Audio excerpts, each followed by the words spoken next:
In my experience of teaching, there are very widespread and very deep, deep misconceptions about meditation. And I think it's because there are basically two different branches of meditation.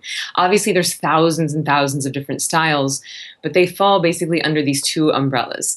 One is derivative of a monastic practice, meaning that it was made for monks, and one is derivative of a style that was made for people who live in society. So in India, you're either like a householder or you're a monk, okay? And it's less than 1% of the world's population that is monastic or reclusive by nature, and yet 90% of the world's meditators are using techniques that were made for monks or derivatives thereof. And I'm on a bit of a mission to give people tools that were made for them, right? To give people access to a style of meditation that will feel easier because it was actually made for people with busy minds and busy lives. So the number one misconception about meditation is that the point of it is to stop your mind from thinking.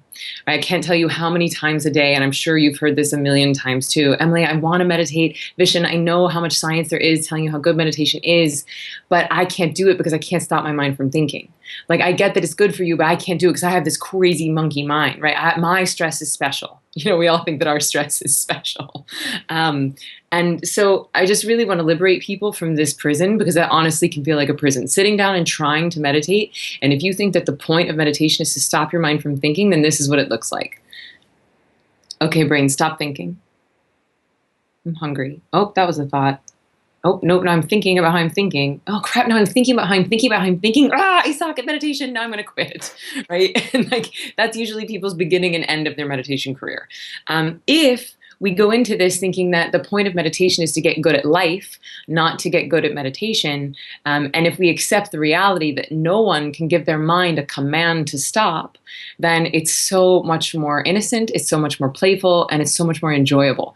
And the reality is that none of us will do anything for very long that we feel like we're failing at, right? And so if you go into meditation with an unrealistic expectation of like, okay, mind, stop thinking, you're always going to feel like a failure, and then you're going to quit.